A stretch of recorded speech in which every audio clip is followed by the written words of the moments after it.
Okay, good morning, everyone. My name is Nick Anisich. I'm the Farm to School program manager, with the California Farm to School Incubator Grant Program. We work in the Office of Farm to Fork, and I'm here today with my team, Rachel and Amy and Michael. Thank you all so much for helping this session without a hitch today. So welcome, everyone, as you're coming in. Like I said, this session is being recorded. That's just for our internal note-taking process. The session and this video will not be posted online. So thank you all so much for joining today. We are going to be talking through the 2022 California Farm to School Incubator Grant Program. This is part two of a three-part information session as part of the public comment period for this grant program. And I really want to hit this home today that this is our draft RFA. This is our proposed RFA, and we're really grateful that you're here today so that you can provide comments and ask questions to help us clarify the information in the RFA. So we're really, really grateful that you're here.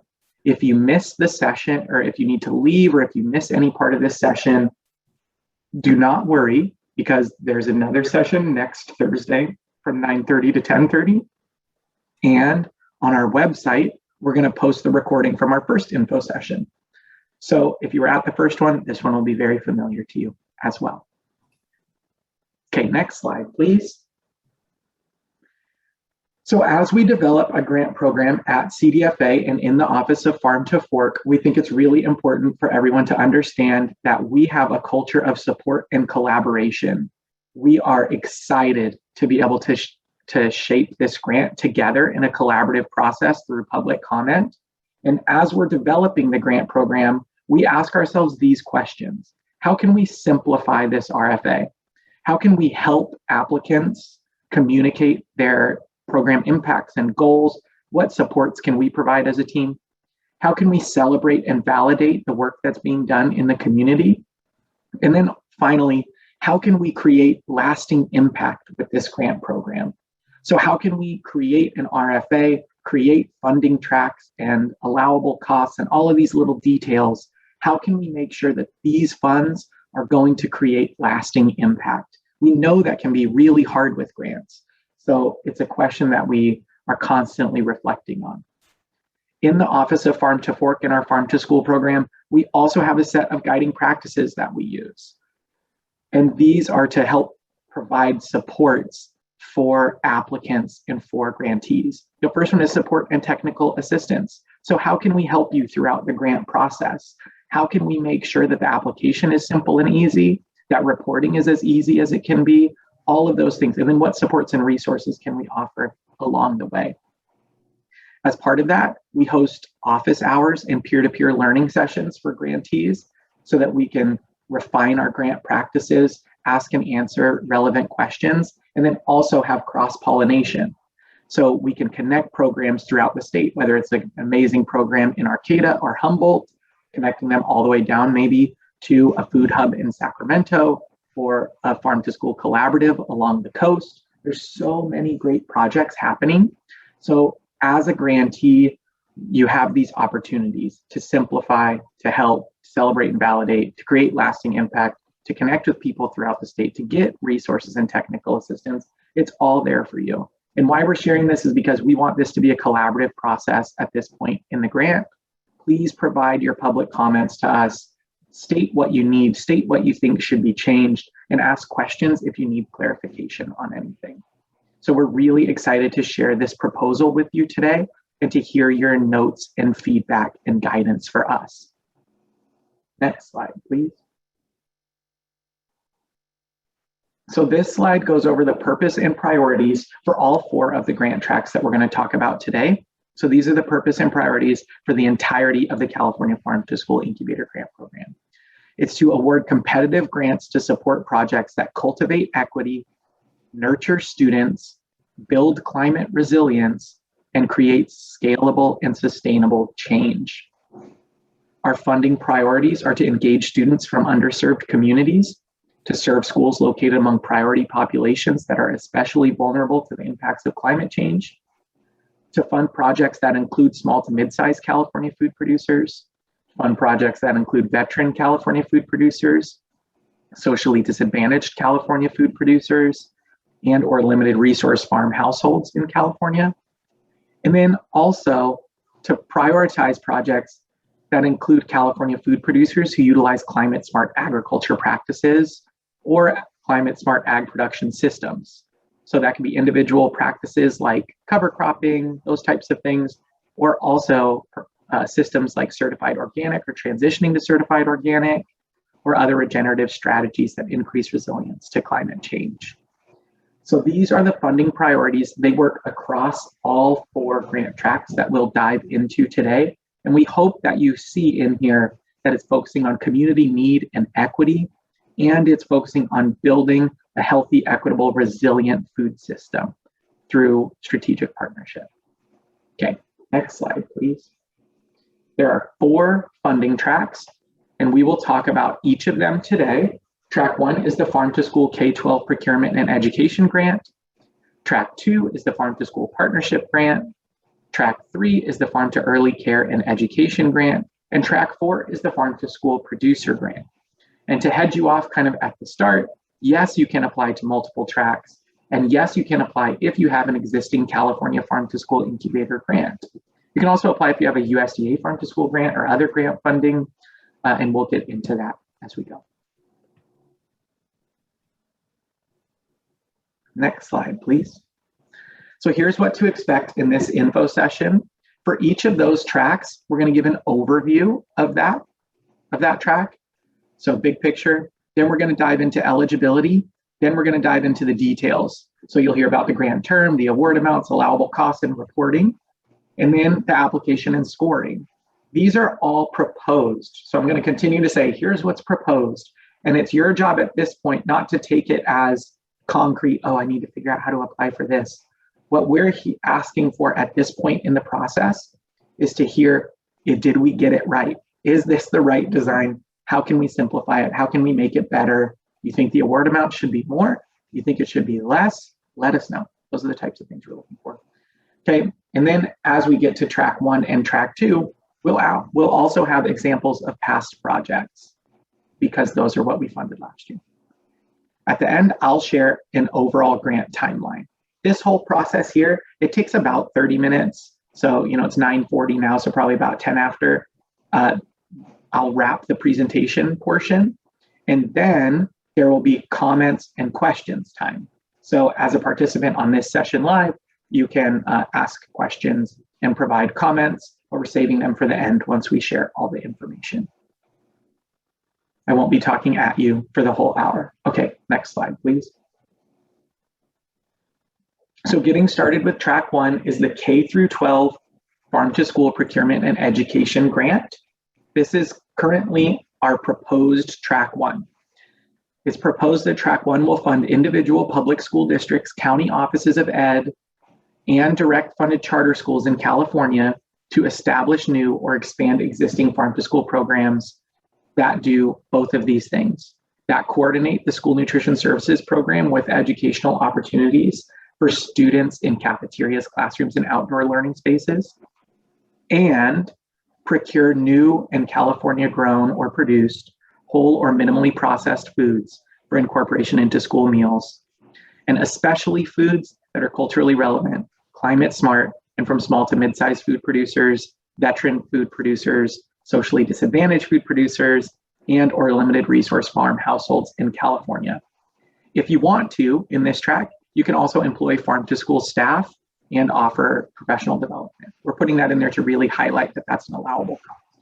So in track 1, the most important thing to take away at this point is that it needs to do both things, coordinate educational opportunities and procure new foods. So it's proposed now that your application would need to reflect an integrated farm to school program that does both things. Next slide. For track 1, the eligibility is public school districts or county offices of education or directly funded charter schools that serve as a school food authority and operate NSLP and or school breakfast program. You're also eligible if you're currently operating the seamless summer option during the school year instead of NSLP or school breakfast program. And the reason for that is because we know that different schools have had to respond differently during the pandemic. So what we're looking for is entities who are able to implement these school feeding programs. Next slide, please. Here's the details for track one, the procurement and education grant. The grant term is proposed September 22 through August 24. So a pretty long grant period. And there is a funding formula for track one. So this is one of the things that makes it different from the other tracks, is that track one alone has a funding formula in order to fund school districts at the different scales. Because in California, we have such huge districts and such small districts. So the funding formula that's proposed now is that you would look at your enrollment for the 2019-2020 school year and multiply it by $10. So it'd be $10 per student enrolled in the 19-20 school year. The minimum award is $150,000. So let's say once you do that multiplication per student enrolled, it's not 150, then you can apply for 150. You can bump it up. The maximum award proposed at this point is $1 million. And what that will do is limit the larger districts from taking all of the grant funds while still providing a significant amount in funding for their projects. These are proposed numbers, remember, and you can provide comment if you think they should be adjusted, and we'd be excited to hear what you have to say. We're projecting that there will be about $15 million available in track one. It will depend on how many applications we get in the different tracks and how competitive they all are. For allowable costs, anything that you need to buy more whole or minimally processed California grown foods and anything you need to educate students about those foods are allowable. So funding for the food and the education, check. Funding for infrastructure, equipment, materials, or supplies for your kitchen or for your garden or education space, yes, that's allowable. Funding for staff, like a farm to school coordinator or a farm to school educator or something like that, allowable. Labor costs for procuring and processing foods that you're purchasing for the grant, that's allowed. Travel to go visit a farm, maybe go on a field trip, that's allowed. Contractors, if you need a contractor, yes, allowed. And then indirect costs up to 10%. So there is a cap on indirect. For reporting, there would be a pre-survey and a final interview so that we get a picture of before and after. There's regular financial reporting so that we can reimburse you for the funds you're spending for the grant program. You don't submit regular invoices, then we can't pay you back for the grant. And then there's quarterly check-ins. So what's working? How can we help? What types of impacts are you making on education and how many people are you reaching? There will also be coordination with an external evaluator, and the evaluators will be there to support you and learn more about the impacts that you're making in your project. So that's track one. Those are the proposed details. And remember, this is not written in stone at this point. It's written in pencil. So please send us notes or questions if you have them. Okay, next slide, please. For track one, this is the proposed scorecard. And you can see that there are a number of categories there that are not being scored. So I'm going to start with those. Eligibility, so prove that you're eligible. Project title and summary, project team, total dollar amount requested, project evaluation, and letters of support. Those aren't being scored because you have to fill that out in order to submit the application. If you don't do it, then it's incomplete. The scoring categories, you'll see it's out of 100 points, and the most important category is 50 points. It's titled Community Need. And in that section, you get points for engaging students from underserved communities and for serving schools located among priority populations. So there are tools to gather that information. That section also asks you for make the case for your community. Share with us what your community is experiencing and what they're going through. So there will be both qualitative information and quantitative information in that community needs section. So that's most important for us, is to make sure that these funds are being distributed equitably to communities in the greatest need. So that's why that section is proposed to be 50 points. The next section on here is description of farm to school history and motivation. So if you have a farm to school history, you can share that. And then why are you doing this project and your motivation? That's 5 points. Then a project description. So tell us what you're going to do. That's 25 points. Then healthy, equitable, resilient food system is worth 10 points. And that section asks the question, how is your project contributing to a healthy, equitable, resilient food system? So you get extra points for partnering with small to mid-sized producers, with these priority groups of producers like veterans, socially disadvantaged, or limited resource farm households. Also, you can get points for including California producers who utilize climate smart ag and production systems. So how is your project contributing to that? Currently, it's proposed that those are binaries. So yes, it includes small to mid-sized producers. You'll get points for that. Yes, it includes socially disadvantaged or veteran producers. Yes. Yes, it's climate smart. Okay, you get points for that. So right now it's binary, yes or no, and not to different degrees. The last section is project viability. That's also 10 points. And what we're looking for in the budget and sustainability plan is that it aligns with your motivation and your project description. So we just need to make sure that the whole application is speaking one language, that it's talking back to itself, that it's in alignment, that your budget aligns with your project. And remember, in track 1, it's procurement and education in your project description. Okay, next slide, please. All right, here's an example from a track 1 project that was funded last year. The project is still in motion, so it's all present tense stuff in the project description. But you can see that Arcata Elementary School District wrote an application. They received $20,000. That was last year's minimum award, 20 grand. This year, the project would be eligible, it's proposed, for up to $150,000. And here's what they did with 20,000 bucks and what they're doing. They built a new school garden with compost area and outdoor classroom. They're purchasing supplies to support an existing school garden. They're hosting volunteer work days and hiring a head school gardener. They're enrolling kids in a garden club and a garden summer camp. They're incorporating the garden into classes, electives, and school clubs. So you can see here, there's education, right? They're setting up educational spaces. They're hiring an educator. They are investing in their outdoor infrastructure. Love it. Great. Then the last bullet is very important. They're using fresh produce from school gardens and local farms in the cafeteria program for taste tests and school meals. So that's the procurement portion. So you can see that this project example includes education and procurement, and they're leveraging dollars in creative and necessary ways to make that happen with an educator, with infrastructure, and with procurement.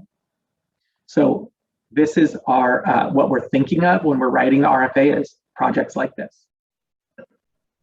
Okay, next slide, please.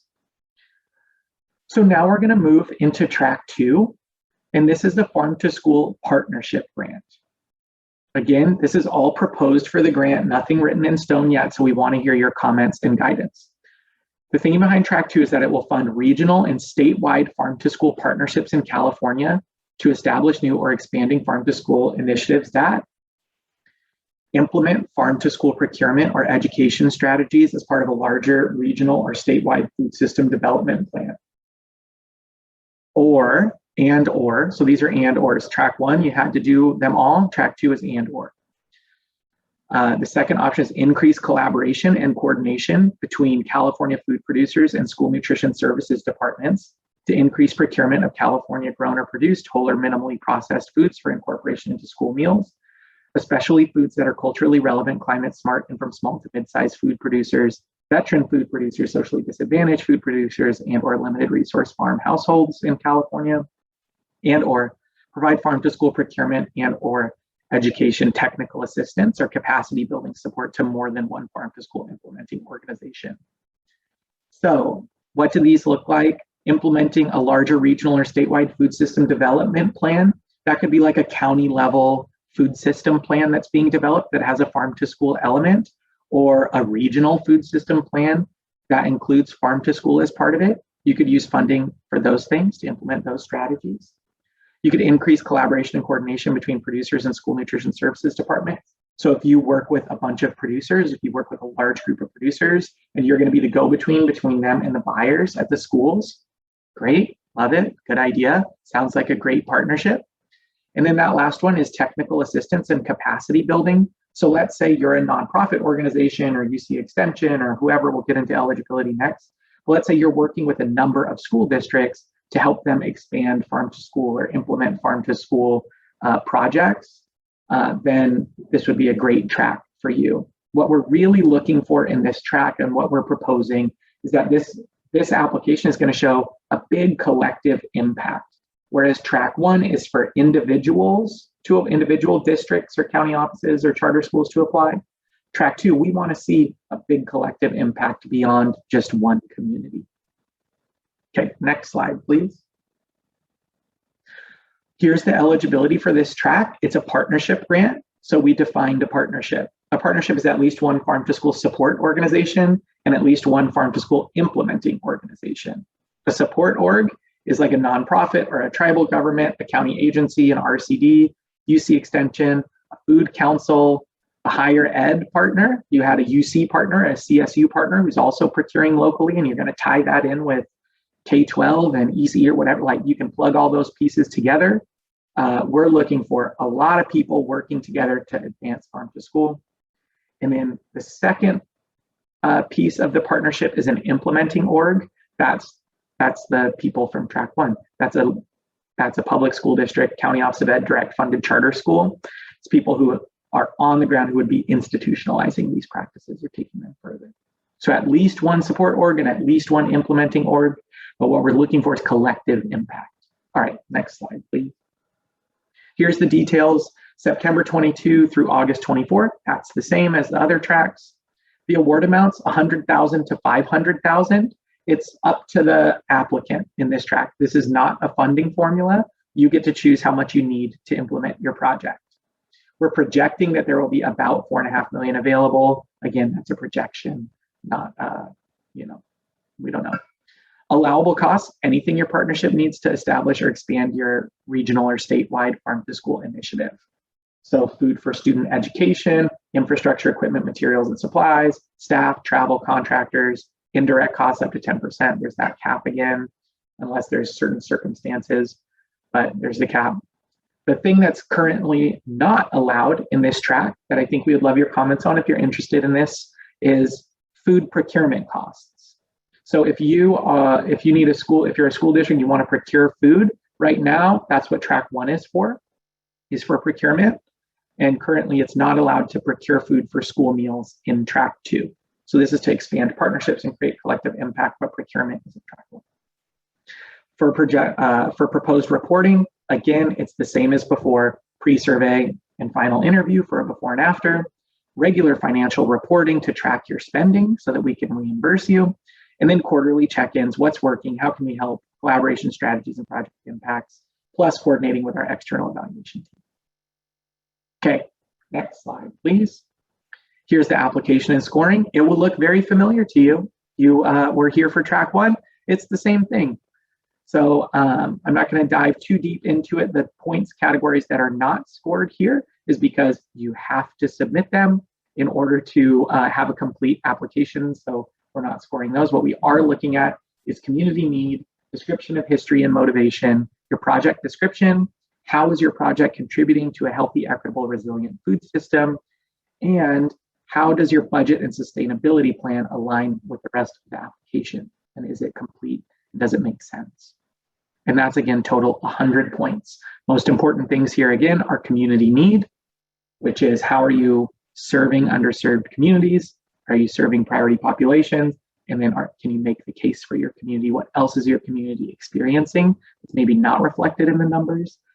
That's highlighting significant need. The healthy, equitable, resilient food system is, again, including points for partnerships that include small to mid-sized California food producers, that include veteran food producers, and these other priority groups, and then also including producers that use climate smart ag. So there you go. That's what's proposed for track 2 scoring. Next slide, please. Here's the project example from track 2 from our first round of funding. Again, this project's still in motion. One of the grantees last round was California Wheat Commission, and they received $144,000 to implement a project where they served as a go-between between school districts and multiple farmers, and where they provided technical assistance and capacity building support to schools and farms. So a really great project led by a partner that showcases collective impact. So here's the description. They would partner with local California grain farmers to facilitate the supply of wheat to Shandon and San Miguel school districts. At the school districts, they'd install a whole grain flour mill and a pasta extruder. Then they would help the districts by providing training and resources to test recipes and the different grains that they could use for school meals, and then collaborate with the districts to educate students about whole grain wheat production, processing, and nutrition through experiential learning. So they were doing coordination with multiple farms, they were working with multiple school districts, and then they were engaging kids too. So a really, really powerful project. When we were proposing these details for the Track 2 project, this is the type of thing we were thinking of. Okay, next slide, please. Now we're in Track 3, the Farm to ECE grant. Here's the overview. Track 3 will fund intermediary organizations and multi-site childcare centers in California to establish new or expand existing Farm to ECE programs that do three of these things here. That do three things: coordinate food and garden-based education and play opportunities for kids, and procure California-grown whole or minimally processed foods for incorporation into meals, snacks, taste test food boxes, especially prioritizing culturally relevant foods, climate smart foods, foods from our prioritized producer groups. And then also offering professional development, peer learning, technical assistance. And then if they need to, employ Farm to ECE staff. So again, this is our proposed Farm to ECE grant.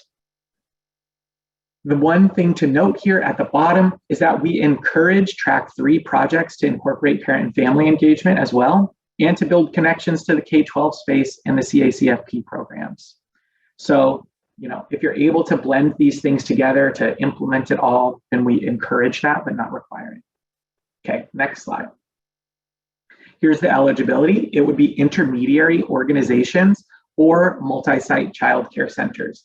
There's so much variation on single site centers that we felt it would be very difficult for us as a state agency to support individual sites. So instead, we have proposed to fund intermediary organizations like like Head Start agencies and First 5 county commissions and that whole list there to get funding, and then they can distribute it out. Or we could fund multi-site childcare centers who maybe have more capacity to deal with a state grant and all the other requirements that go with it. Okay, next slide, please. The Farm to ECE grant details. The grant term is the same as all the others, September 22 through August 24, with award amounts ranging from $50,000 to $200,000. And we're projecting that $1 million would be available here. Again, this is not a funding formula. The applicant would apply for funding in that $50K to $200K range. Allowable costs would be anything you need to establish or expand Farm to ECE projects. So again, lots of flexibility here. If you need to purchase food for snacks and meals and education, you can do that. If you need to invest in infrastructure, equipment, materials, or supplies, you can do that. If you need to fund staff, you want someone to take the lead on this project, you can do that. Labor for procuring and processing, definitely. If it's to support these new California grown foods, you can pay for the staff because it's a new project. You're going to have to implement it. Might cost money. Travel to go visit a farm or go on a field trip or whatever it is, yes. Contractors, mini grants, and technical assistance, yes, you can use funds for that. So let's say you're a county level agency and there's a really great school garden nonprofit in your community. You could give them the funds, but we want that partnership in place. So you could fund contractors. If you wanted to do mini grants to different childcare sites in your area, you could do that. Technical assistance, you can fund that. And then indirect, again, capped at 10%. And I just saw a question in the chat. Thank you so much for putting it in. We're going to get to those all at the end, but it's fine if you put them in now while you have them. Okay, reporting. Pre-survey and final interview, just like the others, regular financial reporting so that we can reimburse you, and then quarterly check-ins. What's working? How can we help? What types of impacts are you making? How many people are you reaching? There will also be coordination with our external evaluators. Okay, next slide, please. Here's the application and scoring. It should look familiar to you. It's the same as before on the other two tracks as well. The categories that are not being scored is because we just need them in order for you to be eligible and submit a complete application. But we are scoring community need, your description of your history and motivation for your project description, healthy, equitable, resilient food system, and project viability. And again, community need is qualitative and quantitative, so you can make the case for your community as well as sharing relevant data. And then how does your project contribute to a healthy, equitable, resilient food system? Does it include these types of partners with small to mid-sized producers, these prioritized producer groups, or producers that use climate smart ag practices or systems? Yay or nay, yes or no, to get the extra points. Okay, next slide, please. So this is track 4, our Farm to School Producer Grant. If you've been with us this whole time, I'm almost done talking, I swear. This is the last one, and then we're gonna get into questions and comments. So thank you so much for being here and following along. So track 4 is another of our new funding tracks, the Farm to School Producer Grant. And it's proposed that the Farm to School Producer Grant will fund California food producers to increase food production, processing, and/or distribution for the school food market. Track 4 will also fund California food producers to provide educational opportunities for youth that complement food sales to schools. To be eligible, a producer must show evidence of an established relationship with at least one school nutrition services department. That's the proposed overview now. Okay, next slide. Here's how we're defining eligibility. First, it's a California food producer. You can imagine what that is. A person, group of individuals, or collaborative that leases, rents, or owns land in California and cultivates crops, raises livestock, and/or uses indigenous food production practices on this land, or a California seafood harvester. So that's how we're defining a producer. And then in order to be eligible, a producer must have an established relationship with a school district or a farm to school implementing org. So how do you provide evidence of an established relationship? You can get a letter of intent from a school nutrition services director that they're going to work with you, that they're going to buy from you, they're going to do field trips from you, whatever. Another way to provide evidence of support to show that you have an established relationship is to put in some invoices. So if you've been buying or selling, if you've been selling to a district for a long time or a charter school, you have invoices, line them up. That would be a great way for us to see, yep, they've been working together for a long time, or they've been working out this relationship for a while now. The other thing, if you haven't worked with, here we go. So you have an established relationship, you have evidence of that. You also need to, in the application, identify who you're going to work with. So you're going to have to say which district, county office of ed, or charter school you're going to work with, and show that they serve school meals. Because there's some schools that don't operate their own programs and all of that kind of thing. So you'll have to identify the school and then provide evidence of your relationship. I might have made it more complex than it is by trying to get into the details, so my bad. Feel free to ask a question after this. All right, next slide.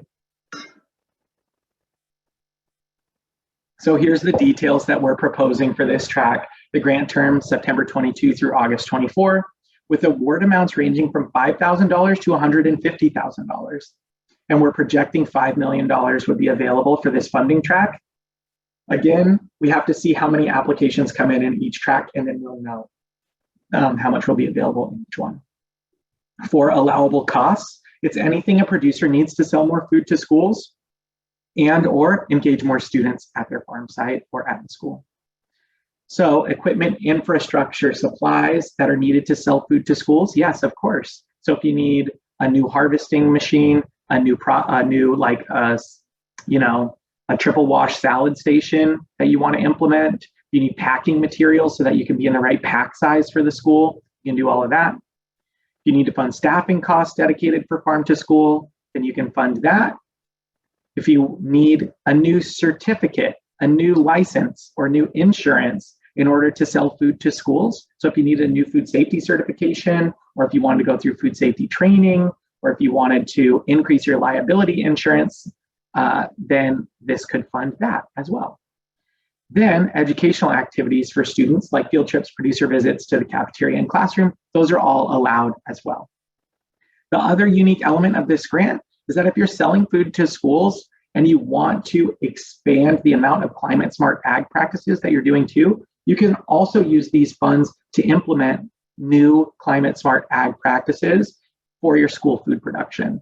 So let's say you have, one field that's conventional and one field that is using climate smart ag practices, and you wanted to start using the climate smart ag practices on that second field too, then this could fund for those materials and supplies or assistance or training or whatever you would need.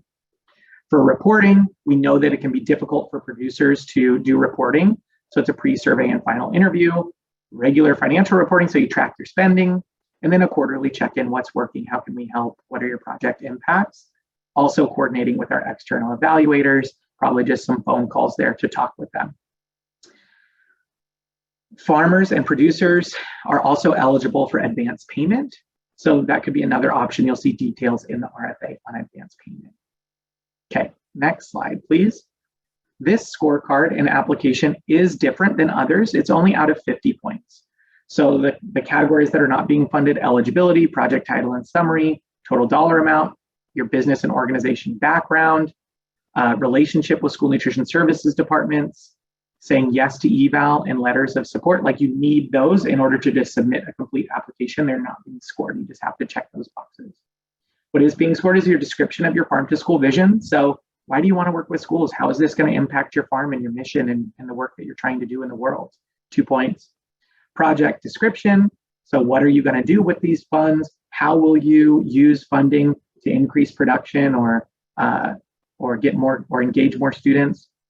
3, how is your project contributing to a healthy, equitable, and resilient food system? Are you working with students from underserved communities? Are you working with schools that are located among priority populations? Is there anything else that you can provide qualitatively about that school community that you're working with? That's in there. And then also, are you a small to mid-sized food producer? Are you a veteran food producer? Are you socially disadvantaged food producer or a limited resource farm household? And then, are you utilizing climate smart ag, or do you plan to? So those questions are all in there. That's the highest scoring category for this one. And then project viability and your budget and sustainability plan. What does sustainability mean to you? How can you continue this beyond the duration? And then also, does your budget align with your vision, your description, and your goal to build a healthy, equitable, resilient food system? 50 points. That's the that's the proposed thing now. Okay, next slide, please. So the proposed timeline is February to March is the public comment period. Again, the last day to submit a public comment is March 7th. So we have a little bit of time left. March to May, applications will open in an online grants portal. May to June, we'll be scoring applications. Once the applications are scored, so sometime in the summer, we'll do notification. July or August, if you've been notified that you will receive a grant, we'll be doing all of our grant agreements and paperwork. That is a little bit of a lift there in the summertime to fill out all the forms and get everything signed. Then in September 22, your project would start. And in August 24, your project would end. That's the proposed timeline. Okay, next slide. Okay, so here we go. Questions and comments.